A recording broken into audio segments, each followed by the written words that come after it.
Good evening, everyone. We are going to start in just 1 minute.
Good evening, everyone. We are going to go ahead and get started.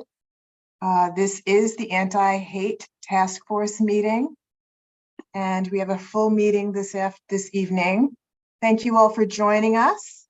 And we also will have MCPS joining us. I see that they are in the room.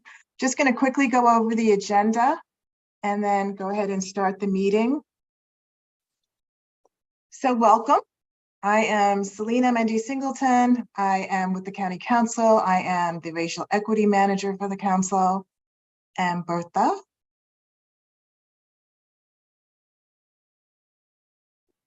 Good evening, everyone. I'm Berta Cersosimo, Multicultural Communications and Outreach Manager for the County Council. Glad to see everyone here. So I'm going to briefly go over the agenda. We just did the welcome. We're going to have a few administrative and other updates. Then we're going to have the AAPI cohort report out from their meeting that they had on July 18th for just a couple of minutes. We're going to have an overview of hate and bias incidents and the action plan to combat hate and bias at schools from MCPS, then Q&A after that. We're going to break out into your different cohort groups, and we are hoping that you all have already identified your chair, have had a minute or two to go over again the plan, the Anti-Hate Task Force requirements, and that you come back to us after about 20 minutes and report out from your breakout groups for about 1 or 2 minutes. So who is your chair? And hopefully when is your next meeting? Because other people I think would like to attend. And then we're going to close for the last couple of minutes. So let me just start with, and again, this is Selena Singleton from the County Council. For those of you who have just joined, I'm the Racial Equity Manager here. We have a few reminders. You will remember that we talked about for all the boards, committees, and commissions at the council, everyone needs to take ethics training, parliamentary procedure, and the Maryland Open Meetings Act. And thanks to those of you who have already sent us that information. That's helpful that you've taken it. The cohort meetings, we need that information because we're the ones who have to set those up for you and place them on the website, on the council website. The meetings, the agenda, and I think we sent around just a basic agenda, and we will put the videos up of all of your meetings so that we're not taking minutes. And then the cohort chairs, which I just said, and then the staff assignments. And so, of course, I think as all of you know, Bertha and I are available to all of you at any time, almost. But we've also divided up the cohorts, there are 6, into 3 and 3. So if you have specific questions or needs, you can, like I said, reach out to any of us.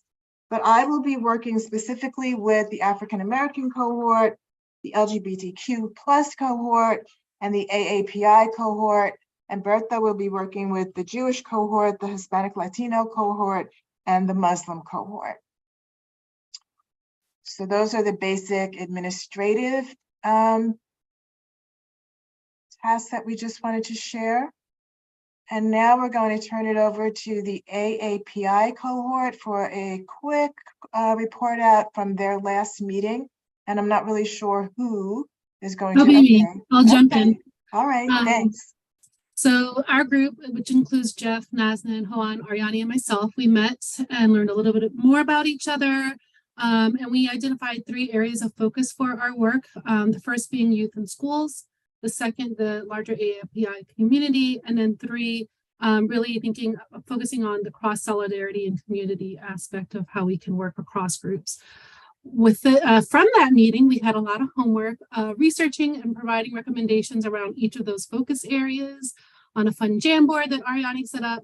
And we sorted those ideas between 3 strategies. There was reactive, which was response and recovery after a hate crime, interventionist, to interrupt an imminent hate crime, and then preventative, which, trying to address conditions to prevent hate crimes from happening.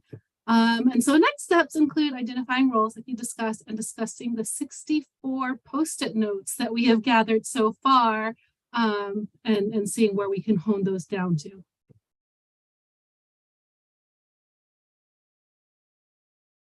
Okay, thank you for that. I forgot to mention that this is being live streamed. And as I indicated before, we are recording all of these meetings. So just so that you all know that. So now I'm going to turn it over to Mr. Monteleon, who I thought I saw, but I don't see anymore, but you must be there somewhere. Oh, I see you. Yeah, okay, just not on my screen. Okay. And he is the Associate Superintendent for the Office of School Support and Wellbeing. So at MCPS. So MCPS is going to give a presentation based on the questions that most of you sent in. And then you'll be able to do a little more Q&A. And just remember, if there aren't questions that have been answered, that you can always include those in your report, as recommendations. So it doesn't end here, but I'm going to turn it over to Damon. Well, thank you very much, Selena. So good evening, everybody. My name is Damon Monteleone. I'm one of 4 associate superintendents in the Office of School Support and Wellbeing. My 3 colleagues they are over all of the schools, and so they supervise the directors and the school supervisors in the schools. I'm responsible for counseling services, our social worker program, our Restorative Approaches program, international enrollment and admissions, athletics, our community engagement office, student leadership, and many others, programs that cut across all of the schools. Prior to being associate superintendent, I was principal of Richmond Montgomery High School for 7 years. I've been a teacher inside the district since the late 90s, except for 4 years that I spent teaching internationally in Santo Domingo in the Dominican Republic. I'm also a father of a recent MCPS grad, class 23, and I have a rising 10th grader at Rockville High School, and I live right here in Rockville, so very much a member of the community as well.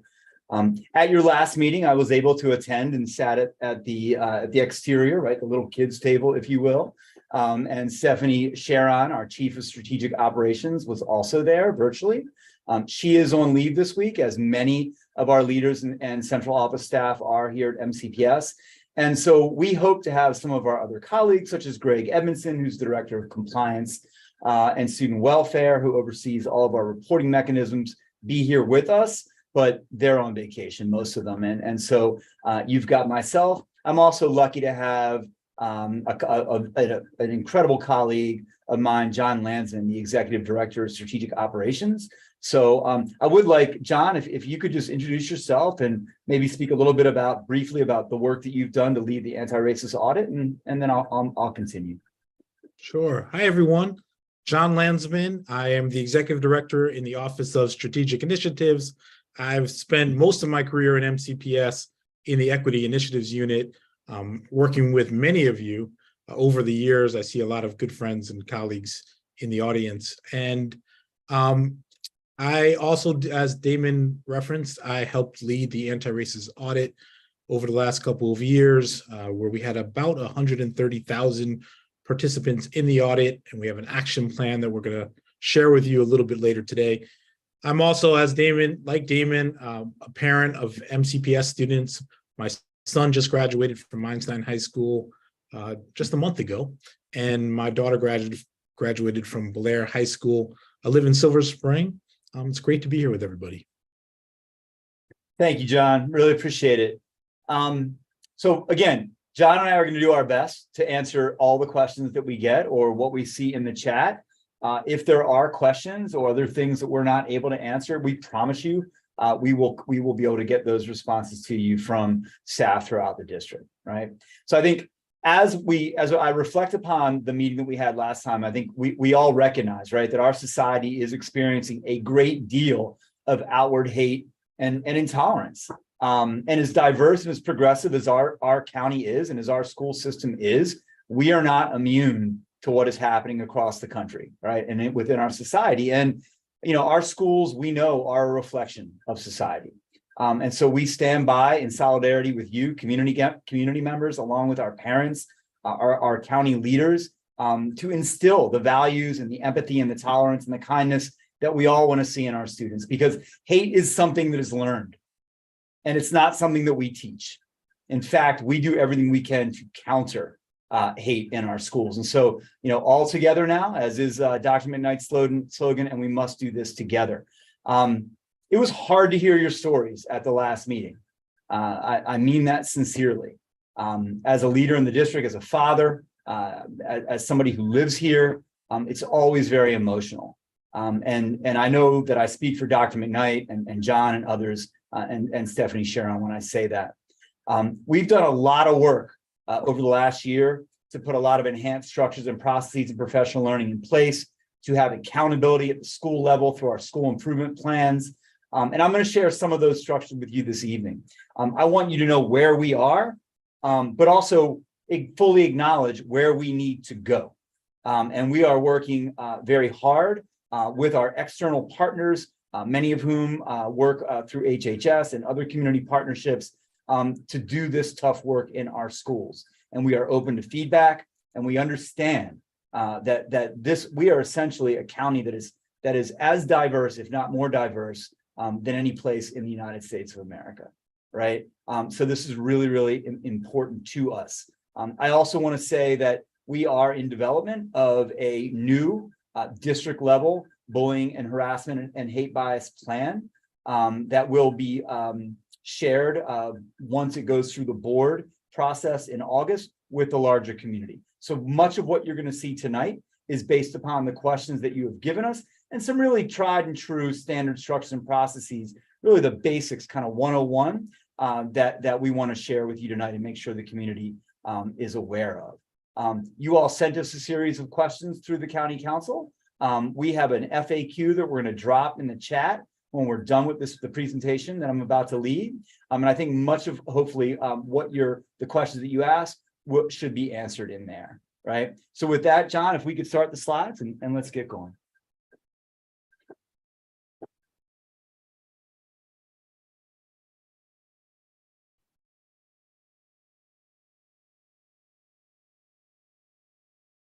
Thank you. We thought it really would be important, right? Well, John and I stand before you today to remind folks that this past spring, Dr. McKnight spoke to the community and had a press conference at Rockville High School to take the lead in addressing this with our school leaders. And so we want to show you just a very brief clip. It's about 3 or 4 minutes. And remember, this is an hour-long presentation. But I think it kind of speaks to where we are right now. So John, would you play that clip? Because the recent actions of a few have shaken us. We've woken up to headlines about heartbreaking incidents in our schools and our community. Students spewing bigoted language, degrading the color of their peers' skin, ethnic heritage, gender identity, or faith, drawing symbols of hate that leave their peers shocked, startled, and hurting, and posting profane, homophobic, and outright mean, disrespectful, and ignorant content on social media. Let me be clear. These unacceptable actions have no place in MCPS. They must be called out and not allowed. We're called together today because the unfortunate reality is that these sorts of actions have become more and more common. This year alone, our schools are home to over 1 incident a day on average, a rate that triples what we have seen in the past years and even before COVID-19. So, my friends, we're in 2023, and the reality is that race matters. Religion matters. Disability matters. Gender identity and sexual orientation matter. And they matter at a time when forces of hate and bias continue to tear us apart and pull at the very fabric of our community. At any particular moment, headlines and newscasts detailing the killing of a Black man, the assault of an Asian American, the crude mocking of an individual with a disability, or the defamation of property with messages promoting the exclusion of Jews, can bring a particular form of hate to the forefront of our national discourse. Because events bring with them a real emotional salience. Yet, concentrating at any given point on a particular form of hate does not eliminate the unjust presence of its forms. And let me say that one more time.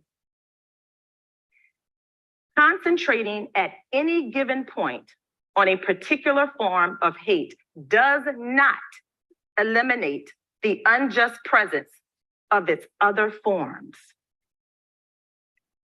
In our own community. Thank you, John. Again, our superintendent coming forward this past spring to really make some statements and some commitments. And we're going to speak to some of those commitments. And they're also in the FAQ that we're going to share in just a moment. So if you go on to the next slide, please, John. So as John referenced, and then as hopefully most folks on this call know, the district initiated a system-wide audit to look at all of our structures, our processes, and our systems to look at the levels of racism, whether they're institutionalized racism, structural racism, whatever it may be. And so there is a link to the full report in that document that includes all the findings. Some of the key findings that we really want to highlight say such things as that MCPS's policies and structures and best practices, we need to modify some of these things, right? The implementation of the policies and the application of the best practices of our best practices differ from school to school. We have great variability in the 14th largest school district in the country with 211 schools and over 163,000 students. We are currently working to create that level of consistency so that all of our students have an optimal experience.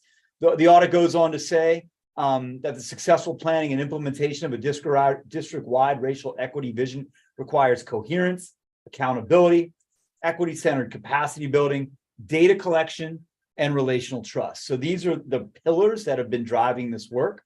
And while the audit findings were released in October, we immediately got to work engaging with our partners, our community leaders, and our staff. You go on to the next slide. As a result of that collaboration, a comprehensive action plan was delivered that addresses both system level and school level actions.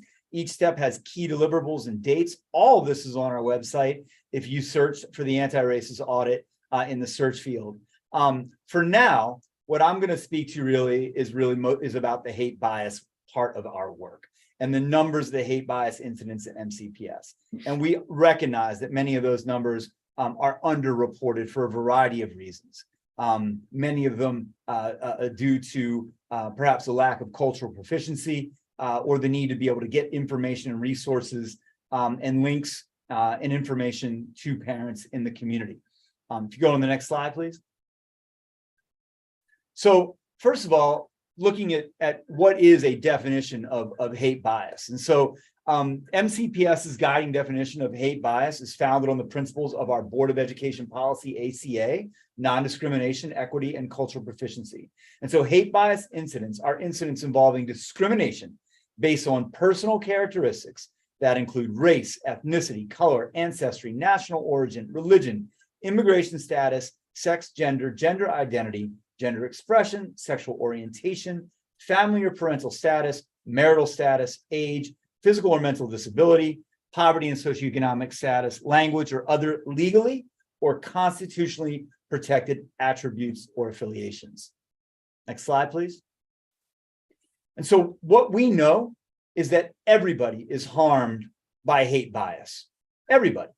Every time an incident occurs, it is not just the victim or the recipient, it is also the community. It is the school. And in fact, it is also the perpetrator. Because the perpetrator has relationships that are impaired, possibly from being ostracized. They can become more comfortable with bullying behavior the longer that they engage in it. And there's increasingly more intent in their actions with no concern about the impact they have to others if it is not addressed. In short, the more that perpetrators engage in this behavior, the more their reality is skewed. And I do want to say that part of our response to perpetrators, yes, disciplinary in nature. Yes, we have key tenets in the code of conduct, but we also believe in teaching and restoration for all that are involved in incidents. Next slide, please. So there was a request to see some data. And so when we're looking specifically, and we'll share more data in the FAQ, but looking at what groups have experienced hate bias incidents in MCPS, and based on what reasons. So you can see that we had really, if you're looking at February and March, that spike. So we had this huge spike in winter. And I think if you recall the headlines that we were seeing around swastikas, the use of the N-word, and other things of that nature, we really were troubled and doubled down on our efforts to that point. So again, we'll go into some more data in the FAQ, but wanted to share some of this. And what you can see here is literally, as Dr. McKnight referenced, over one incident per day. Go to the next slide, John. So what happens? Some of the questions that we heard at the last meeting and that we saw in the FAQ were really basics. What does MCPS do when an incident of hate bias occurs in their schools? What are the expectations at the school level? What are the processes that are in place? So we'll address some of those now. John, could you go to the next slide? So first and foremost, I want to make everybody aware that we have an entire unit dedicated solely to issues such as this that impact students. The Office of Student Welfare and Compliance, which is led by our director, Greg Edmondson. And as you can see on the slide here, this is a resource and this is a hub for consistency and coherence in responding to the incidents such as bullying, sexual harassment, abuse and neglect, hate bias, hazing, student gender identity issues. We are going to share after this slide presentation a document with a bunch of links to our web pages, to forms, to websites where you can peruse all of this information. We thought it would be worthy for you to have it on hand. Next slide, please.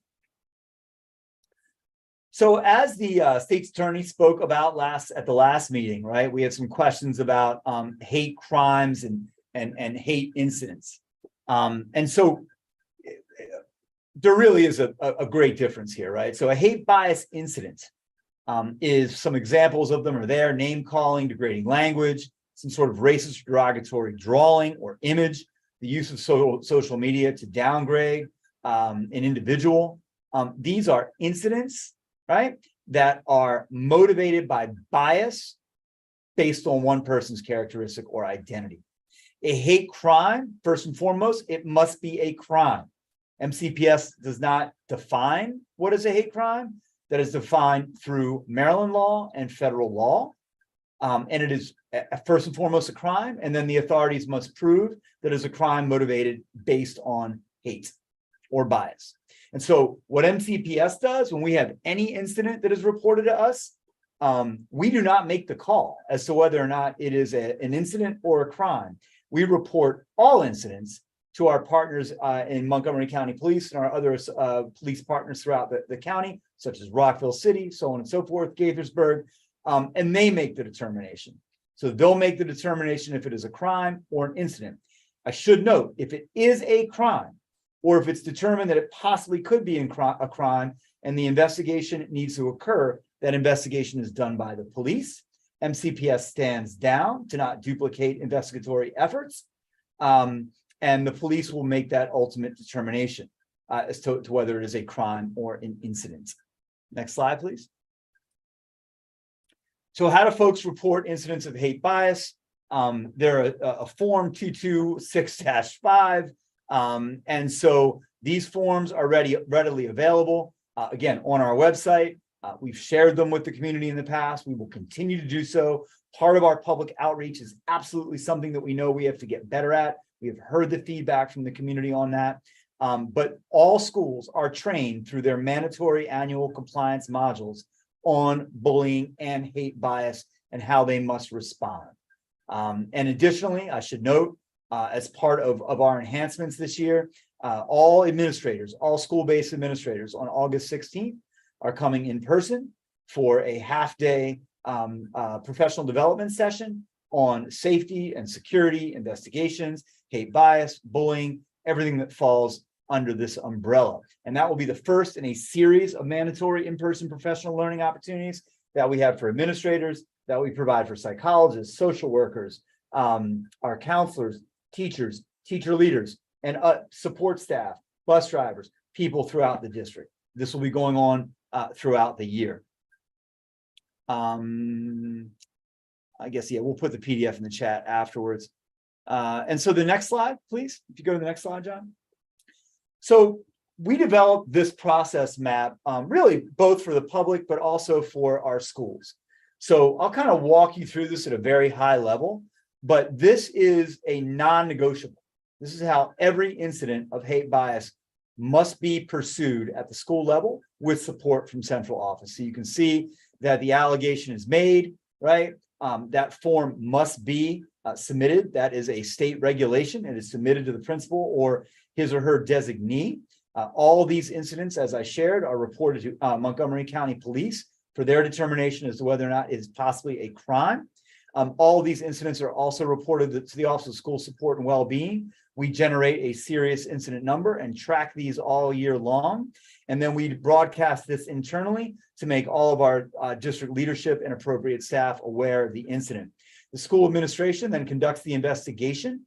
If MCPD is not leading it because it potentially could be a crime, the victim will receive support measures and a safety plan. We'll speak a little bit about that when we get to our FAQ. Essentially, we do not want the student who is a victim to have their education interrupted for fear of ongoing harassment, intimidation, bullying, or other incidents of hate that they may be available to. So we want to make sure that their learning environment in school is very safe, and there's this detailed plan and way to do that.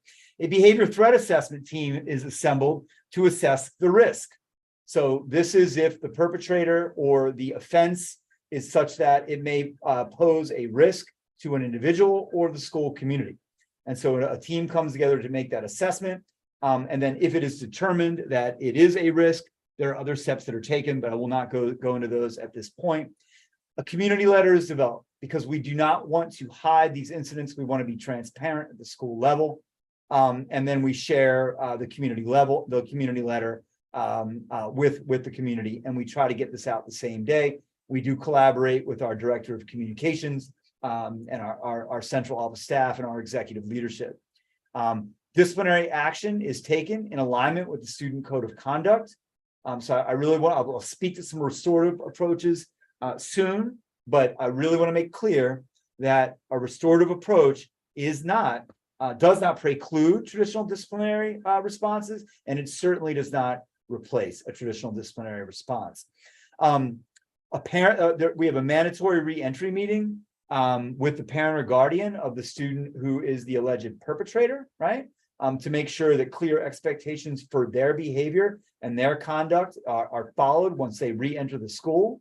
And then we begin the response. We begin the healing process. This is where we work with the equity unit, outside partners, organizations. I could name them, but I'm sure I would forget a few. Many of those organizations are represented on this call, where we really do begin the healing process with students. And then, of course, we have to update our records in that form when we close out cases or make sure that we have all of our documentation associated with the incident. We understand that communicating this process is still a work in progress, and we have been doing so and continue to do so and have plans to do so even more thoroughly as the school year unfolds. Go to the next slide, please, John.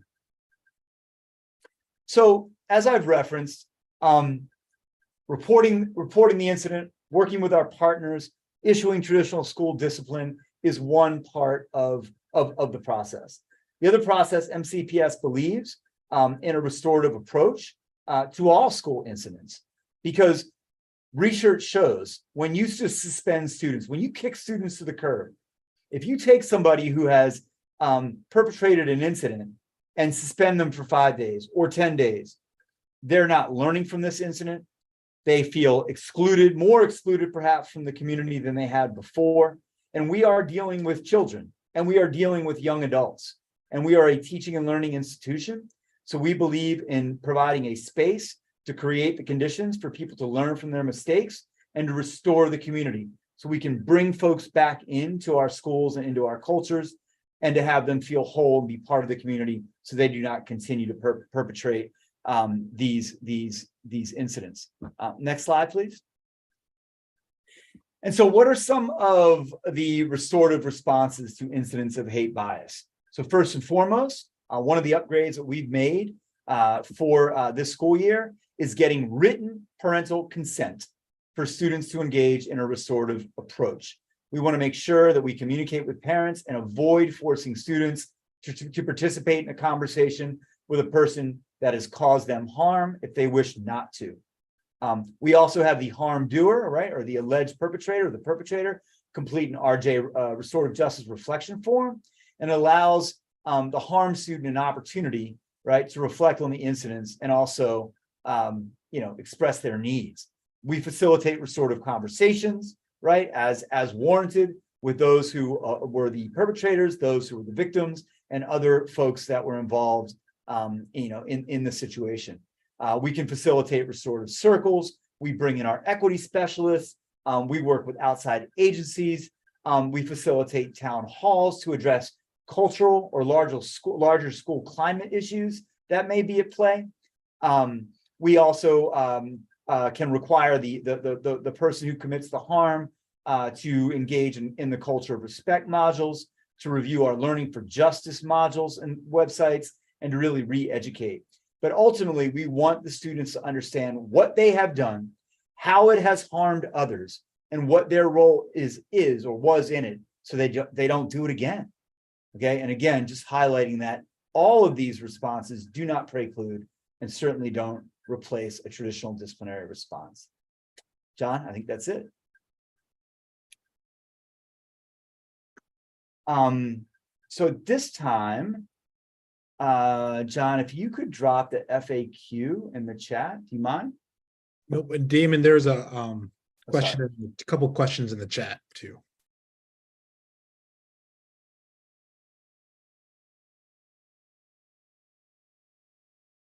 I guess we'll capture these and then we'll try to run through the FAQ.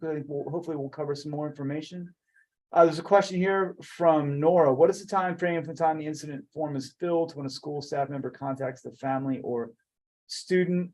I mean, it should be certainly within that day, but as soon as time permits, right? So we want to let a parent know right away that their student or a staff member has reported this based on credible information that we have, and we are required to fill out that form. So it should be within certainly that day, Nora, if not within hours. Second question from May, is there any data collected to see if people repeat offenses, how often offenses outline, how effective? Yeah, so we do have, so I don't have handy the data about repeat offenses specifically for hate bias at my disposal right now. We looked into this for restorative justice and restorative approaches in general. And what we found was that when a perpetrator engages in a restorative process, I think it was 60 something, I want to say 65-ish% or 70% of the time, that student does not repeat that behavior. All right. So I think it was set close to 70% of the time that student does not repeat that behavior. Looks like John put the FAQ in the chat. So John, could you share that on the screen? Sure. And folks, I know I've been talking a lot, right? And I want to make sure that I don't continue to speak ad nauseum here. So I'm not going to go through the entire document with you, right? And it has information. We wanted to make this available to you. We are happy, I mean this sincerely, happy to engage with you and the council in this process. We're honored to be a partners in this work. It truly is a partnership.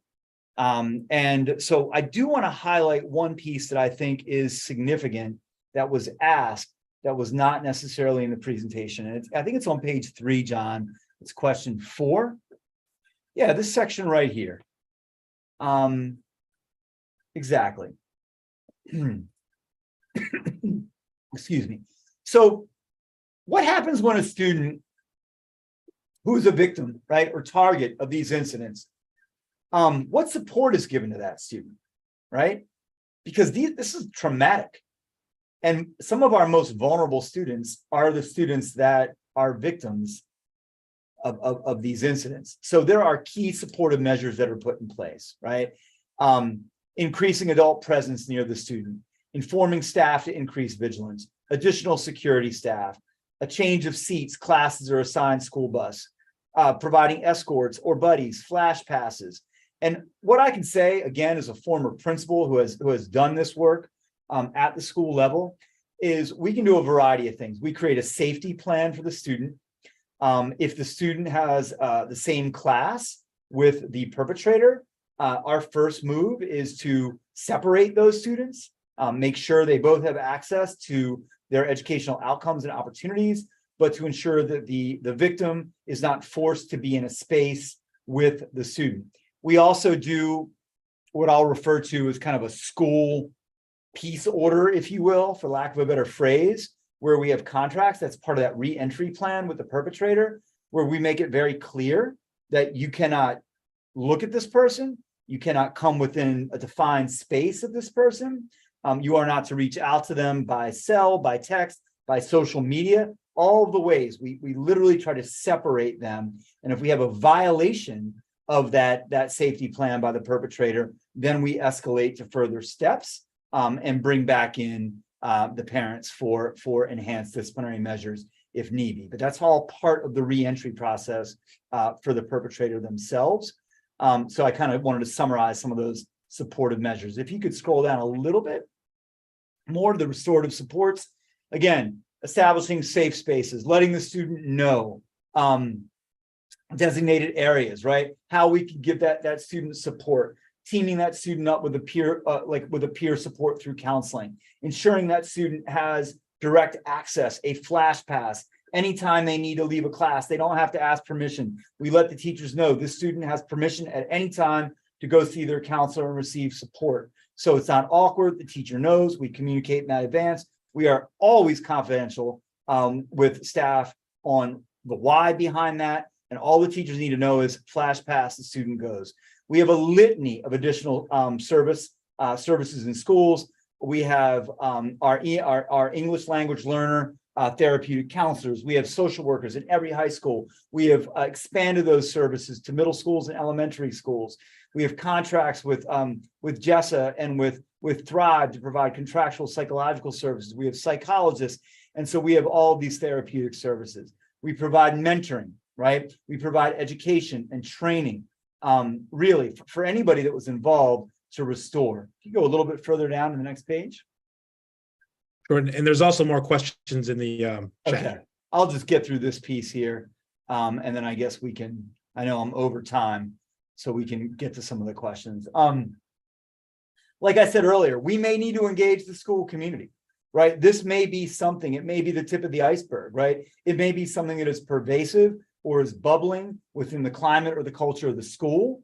And this may be an incident, or if we see a series of incidents at a school, we will come together with the team, the directors of who supervise the principals, the other associate superintendents, and we will plug in with school leadership and then figure out what type of community restoration, a community meeting, professional development for staff, a meeting with students, whatever it may be, to really engage in larger work. And then, of course, I've already spoken to some of the restorative approaches that we use. So I really wanted to highlight those pieces there. And then you do have a litany of other information included, I should say, in this FAQ. And I just want to end by reminding folks that this is a snapshot of what we do. And so there is an enhanced, real district-wide approach to all of this to get to the root of the issues and some of the things that our anti-racist audit uncovered about how we operate as a district. That work is ongoing. Once it's shared with the board in August, we'll come forward in more detail with the entire community. Let me see if I can address some of these questions. So there's something from Tiffany. When does intent come into play when determining the consequence, i.e. arson, intentionally destroy property is very different, causing harm without understanding the full consequence. Intent matters, disability, cognitive ability. Code of conduct is very exacting in nature and doesn't seem to allow consideration. So this is intent. This is part of the investigation, right? And this is done on an individual student by student basis. And so when we investigate incidents, normally it's an assistant principal or a principal of the elementary level who leads that, but we partner also with our counselors, right? Or somebody in the building who's that trusted adult for the student. And when we have good relationships with our students, even those who do things we don't want them to do, we tend to get the truth. But we have to do this on a student by student or a case by case basis. And it certainly does. Intent, remorse, how a student engages in the investigatory process are all pieces of this puzzle. There's a question here. I hope that, is it Ariani, Ms. Ong? I hope I'm saying that properly. Does the plan cover incidents that occur after school hours, but on social? So it depends, right? There are guidelines under the state of Maryland, right? If something happens over the weekend, if something happens on social media that is not on an MCPS account, it may be under the school's purview, it may not. To be the general rule of thumb that guides school administrators is this. If an incident occurs, so let's say, for example, I'll separate this example from hate bias. There's a high school party at somebody's house on a Saturday. A fight happens at the house, not the school's business. We do not go and investigate what happened at that party and issue consequences. Now, if the effects of that fight bleed into the schoolhouse, if there is social media activity about that, if students continue to be harassed or bullied as a result of that fight, then that becomes the purview of the school. There is a distinction between what happens in the community and what happens in a schoolhouse. And so generally, if it impacts the school learning environment, then it becomes the school's purview. There's another question here from Nora. What is the threshold for holding town halls in schools that have repeat incidents? There are schools in MCPS where hate bias incidents have been problematic for decades. What system work is being done in those communities and how are staff, students, and parents held accountable? So again, Nora, this is on a school by school basis and an incident by incident basis. And so I wouldn't say that there's not like a continuum or a numeric threshold per se. But when we see increased repeated incidents or activity in a school, we huddle with all of our professionals here and with our school staff to plug into those schools. In terms of staff and students, we are tightening the accountability structures for our staff and our school leadership through our school improvement planning process, which all schools are now required to have a well-being goal and data to monitor that goal, similar to how we've always done for academics, math, and literacy. In terms of parents, you know, this is a moving target. We need to include parents. We need parents, right? We need parents, and we need parents to work with us to really combat this hate in our building. There's another question here. Thank you. I got a couple minutes left. I'm getting the vaudevillian cane. What additional number of MCPF staff is ideal to fully staff this plan? Well, in all honesty, Ariani, I would love to have more staff, but we have the people in place. This larger plan is really about working with our current staff and within structures and processes that are in place that might need to be changed, might need to be enhanced. We need to change our language on our website. We need to make sure that all of our forms are translated in all 7 languages, which they are for the bullying and the hate bias at this point. We are moving in a direction that is not necessarily predicated off the need to staff. In other words, I don't want to sit here and say we're going to staff our way out of this, right? We're going to work and change our practice to change the conditions in our school to get our way out of this. Again, I know the questions could keep coming. So I'm gonna try to answer the last 3, and then I would ask if there are other questions that come in that the council staff collect them and get them to us. Is that fair? Yes. Okay, so I'll answer the last 3 that are in here. What kind of training is done for school leaders and staff designated who conduct the? So I spoke to that a little bit earlier. There is every single staff member in MCPS, whether you are driving a bus, if you are teaching kindergarten, whatever you are doing in our school system, you are required to take your reporting and compliance training every year. And we follow that up person by person, data point by data point. This year, and this is part of this enhanced plan I'm talking about, we are extending that learning to mandatory in-person sessions beginning on August 16th with all school-based administrators. We will then repeat that and modify it based on role and hit all of our school-based roles over the course of next year. So what are MCPS primary expectations from the anti-racist task force? So I would say this, we really would love to partner with you all in thinking how the community, what can we do in the community, right? So that when our students enter our schoolhouses, they're not bringing some of this hate with them. We will continue to fight hate in our schools through a variety of means. We also work with the council's smaller task force on this. We'll continue to work with them. I understand that from the last meeting that somebody asked the question, could we make suggestions for MCPS? I would defer those questions to the council staff. My understanding is the core purpose of this task force is to make, and again, if I'm wrong, staff, tell me, but is to make legislative and potentially budget recommendations to the county council for the county, right? If those include MCPS, we would love to partner with you, and we would love to continue to be a joint force in stymieing what we're seeing here. Would MCPS get more funding to hire more social workers, school counselors? So we have brought on, over the last year, we have hired 40 social workers and have them permanently in our high schools. We have deployed them to our middle schools, and we have them available to our elementary schools on a case-by-case basis. So we are increasing all of our mental health professionals throughout our schools. I think that's the last question that I'm going to take, because I see them still coming in a little bit here, and I want to be mindful of time. Selena, does that work for you? Yes, thank you, Damon. Really appreciate that and the presentation. and yours and John's taking time to answer questions. We will, as indicated by Bertha, collect the rest of the questions and take them to the council and share them with you as well so that you can answer those and we can share them with the task force.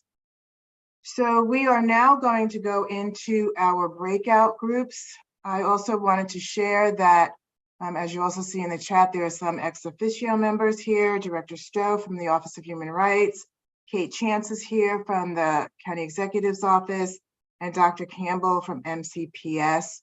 We also have a number of staff members in the audience. Hugo from Councilmember Giwando's office, Carmen Jenkins from Central Staff. I saw Lisa Mandel-Trupp in the audience from Marilyn Balcom's office. And of course, we have Valeria Carranza from the Council President's office. So those are the folks who are in the audience. We're going to move into our cohort groups. And we have a bunch of folks from the communications group helping us. So we really appreciate that. Equin, Sky, Jordan, and Genevieve. And I and Bertha will also be in a couple of those groups. So we're going to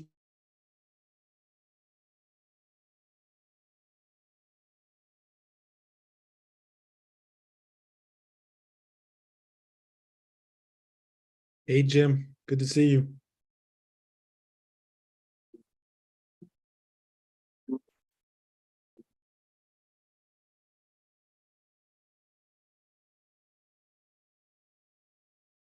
John, you have someone to graduate from high school, is that correct? Yeah, my son just graduated Einstein. Outstanding, On his outstanding. way to college. Congratulations. Yeah, Good thanks. stuff, good stuff. Good to see you. Good to see you, sir. See everyone. Bye-bye. Bye.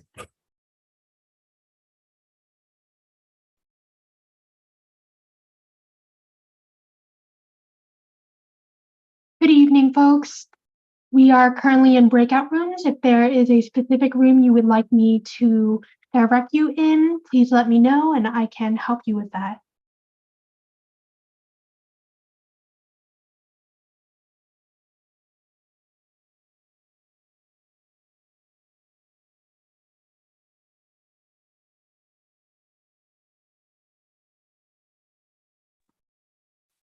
Quinn, can you put me in the African American breakout room? I sure can. Thank you. And me as well, please. Okay, Mr. Stowe, we will do. Thank you. Could you put me in the Latino Hispanic group, please? And if you could put me in the Jewish group, please.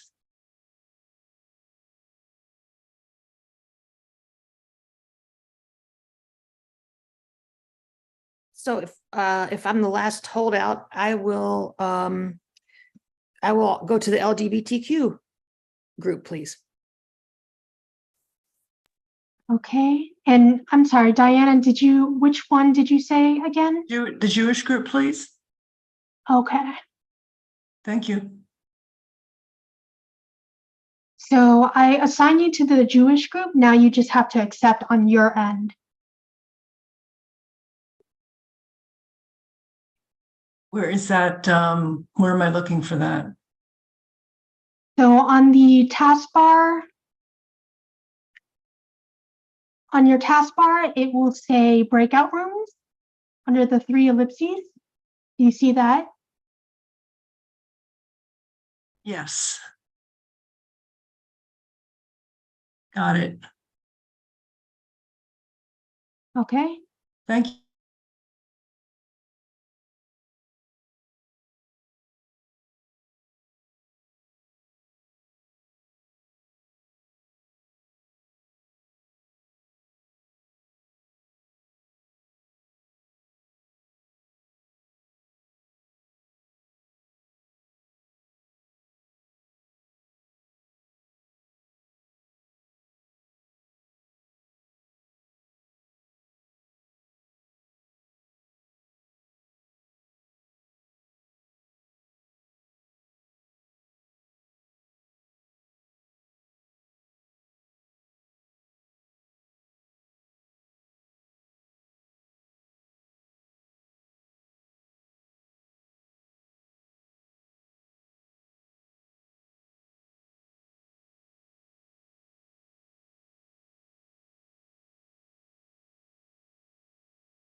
And we're back.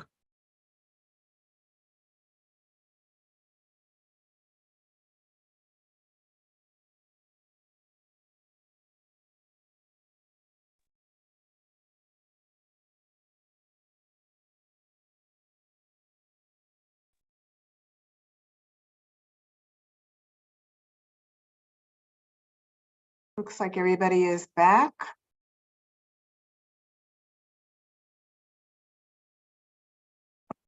So if we could take just a couple of minutes for each cohort to share with us who their chairs are, who their co-chairs are, when your next date is, your next meeting date is, that would be really helpful.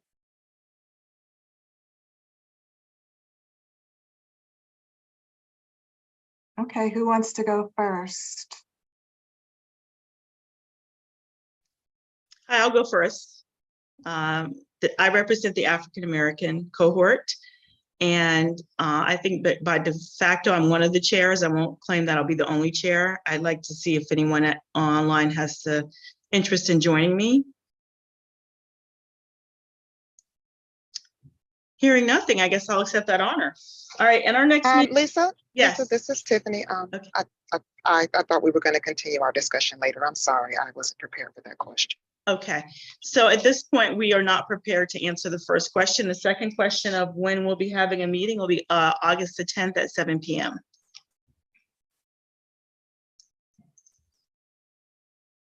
Okay, thank you. I can jump in. Is that okay? Yeah, sure. Okay, so I'm Meredith Weisel. I'm with ADL, the Anti-Defamation League. So in the Jewish cohort, I somehow either voluntold or volunteered. I'll be the chair for our cohort. The four of us know each other very well, so we work together. It's really kind of honestly a multi-chair, if you really want to call it that, but I'll be doing the report out.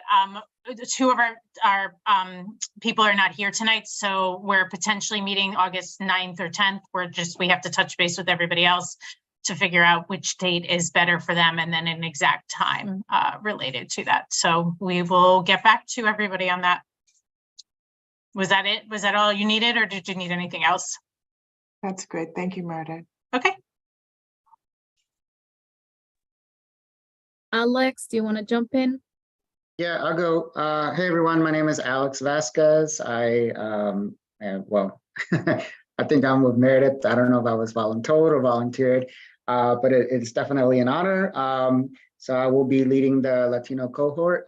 We did not decide on a co-chair. We actually kind of ran out of time because, we were just kind of trying to get to know each other. It was our first time ever being together in the same room. So I also cannot tell you when we're going to have our first meeting, as two of our members are not here, but you will definitely hear from us soon. I'll go next. I'm Ariani Ong. I'll be the chair for the Asian American Task Force. We did have a meeting prior to this, as you heard the readout, and we will resume around September 5th, but that exact date and time TBD. Thank you. Awesome. I'm Philip Alexander Downey. I am the co-chair for the LGBTQIA+ cohort, along with Reverend Ali Casey Bell.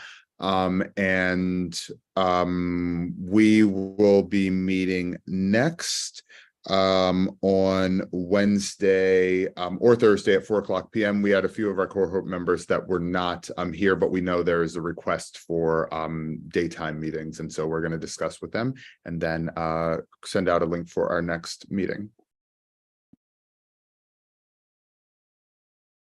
Okay, who are we missing? We're the Muslim cohort, sorry.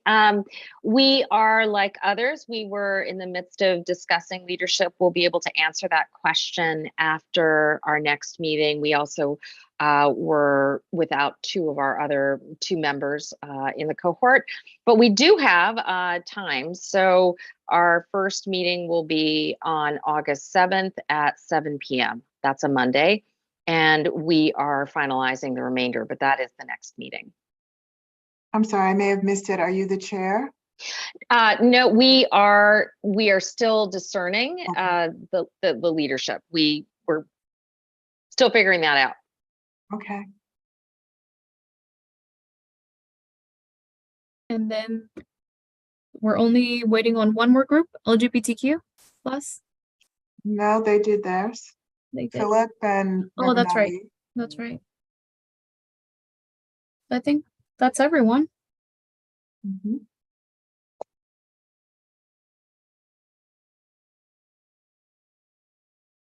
You want to do our closing now? We just wanted to thank everyone for being here tonight. We appreciate your time. We'll be following up with an email, including all the information that was shared towards the end so that everyone can have this date available. And then we'll also be sharing other resources in terms of what the policy recommendations, what the ask that's included in the resolution is. So we'll certainly have, we'll be sharing a lot more, sending your way via email. I think, Selena and I are always available to help. We will be also reaching out to those who have already set their times and dates for their meetings, because we will help you with the different links, or if you're meeting in person, finding a space for your meeting. So we'll be in contact. Anything else, Selena? That's all. I think we can close. Yeah. Okay. Here's just the website and our contact information.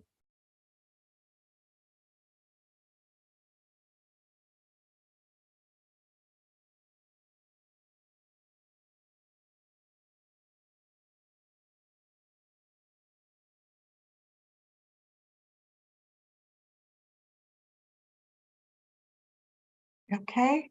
Thank you, everyone, and good night.